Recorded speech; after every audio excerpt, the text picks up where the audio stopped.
They spent 30 years building walls to keep people like me out. Fences, gates, a private road with a guard shack. Then I bought the 1,800 acres behind their perfect little neighborhood, the same land their water, their exit road, and their entire HOA depended on. Before we go any further, I want to know where you're watching HOA Untold Truths from. Drop your country in the comments. I love seeing how far these stories reach. And if you haven't subscribed to HOA Untold Truths yet, this is your last chance. Hit that subscribe button now, because the next story only gets crazier from here. My name doesn't matter for this story. What matters is that I've spent 15 years buying land other people overlooked. Not farmland, not waterfront, the forgotten pieces. The scraps nobody wants until suddenly, everybody does. In the spring of last year, I found 1,800 acres of dense, undeveloped forest sitting quietly behind one of the wealthiest gated communities in the state. A place called Ridgemont Hollow. Marble fountains at the entrance. A private golf course. Homes that started at $2 million. The land behind them had been owned by the same family for 3 generations. Nobody wanted to deal with the zoning headaches, the easement questions, the mess, so it sat there, forgotten, growing wild. I didn't buy it because I hated HOAs. I bought it because the numbers made sense. I had no idea that within 6 months, the people inside those gates, the ones who'd never even acknowledge a landscaper by name, would be showing up at my door, smiling through their teeth, needing something only I could give them. The closing took 11 weeks, longer than expected, because apparently my land wasn't as forgotten as everyone assumed. Buried in the county records was a 60-year-old easement agreement. Ridgemont Hollow's secondary emergency access road, the one required by the fire marshal for a community that size, ran directly through a corner of my new property. So did an aging water line that fed 3 of their wells. I didn't know any of that when I signed. My lawyer found it 2 weeks after closing, and when he called me, I remember exactly what he said. "You didn't just buy land. You bought leverage." I laughed it off at first. Ridgemont Hollow had existed for 30 years without a single problem. Why would that change now? Then 3 weeks later, a black SUV pulled up my gravel driveway. A man in a blazer that cost more than my truck stepped out, introduced himself as the HOA board president, and asked very politely if we could discuss the property line. I invited him in for coffee. He didn't touch it. He just kept glancing out the window at my trees like he was trying to measure how much of his neighborhood's future was sitting on the other side of that fence. 2 days after that visit, I got a certified letter from Ridgemont Hollow's attorney. Not a friendly one. It claimed my property was encumbered by pre-existing infrastructure agreements, and demanded I grant a permanent, no-cost easement for the emergency road and the water lines, the same ones my lawyer had flagged. They weren't asking. They were telling. I called 3 attorneys before I found one who actually specialized in easement law. What she told me changed everything. "These agreements expired 11 years ago," she said. "Nobody renewed them. Ridgemont Hollow has been operating illegally on your land for over a decade." I sat with that information for a full day before I responded to their letter. When I finally wrote back, it was 4 sentences long. I confirmed I was aware of the situation. I confirmed I had no intention of granting free access to anything. And I mentioned, almost as an afterthought, that I'd be evaluating all available options for the property, including development. The next morning, my phone rang 11 times before 9 a.m. Every call was from a Ridgemont Hollow resident I'd never met.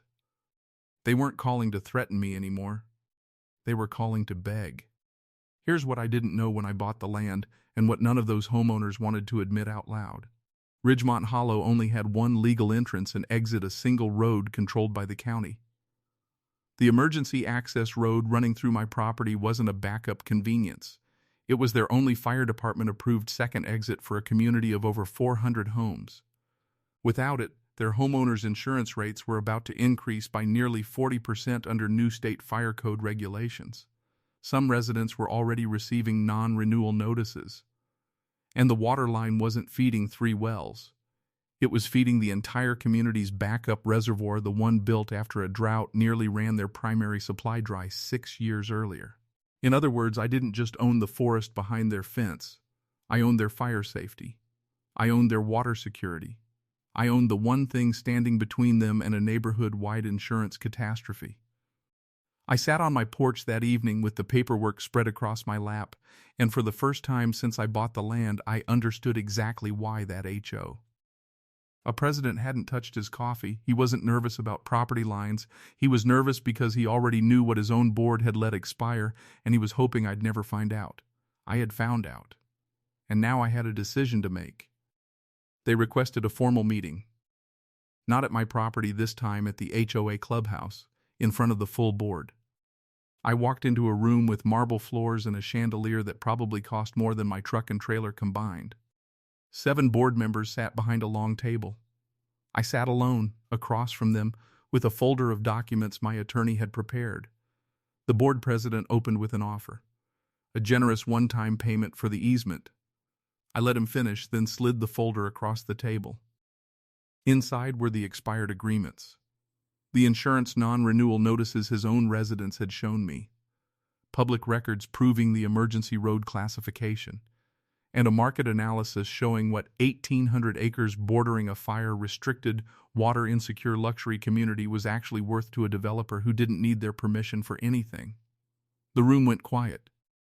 One board member, a woman near the end of the table, finally asked the question they'd all been avoiding. "What do you actually want?" I told her the truth. I didn't want to destroy their community. I didn't want a payout either. I wanted something permanent, a real, binding, properly recorded agreement that protected my land, my privacy, and my rights, for good this time. Not a gentleman's handshake from 30 years ago that quietly expired. They asked for 2 weeks to decide. Here's the part nobody at Ridgemont Hollow saw coming. While their board debated behind closed doors, 3 separate developers reached out to me directly. Word travels fast in small counties, and 1,800 acres bordering a wealthy, landlocked community is the kind of opportunity developers dream about. One offer alone was nearly triple what I paid for the entire property. I could have sold. I could have let a stranger carve up that forest into 100 new homes, cut off Ridgemont Hollow's emergency access entirely, and walked away with more money than I'd made in the previous 5 years combined. But I'd spent enough evenings on that land to know what it actually was. Quiet, untouched, worth more to me standing than sold. So when the HOA board called me back in, expecting to negotiate a payout, I told them something that visibly stunned every person in that room. I wasn't selling to anyone. I was keeping the land exactly as it was. All I wanted from them was one thing: respect, in writing. Permanently, we signed the agreement 6 weeks later. A permanent, properly recorded easement on my terms, protecting my privacy and my property rights, while formally securing Ridgemont Hollow's emergency access and water line for the next 99 years. No payout. No development. No compromise on either side beyond what fairness actually required. The same board president who once wouldn't touch my coffee now waves every time he drives past my gate. Some things never fully change. But here's what I learned from those 1,800 acres. The people behind the biggest walls, the tallest gates, and the strictest rules are often the most exposed to the one thing they never planned for. Land they don't own. Land they can't control. Land that, one day, they'll need more than the person who owns it needs them. If this story hit different, you already know what to do. Subscribe, and I'll see you in the next one.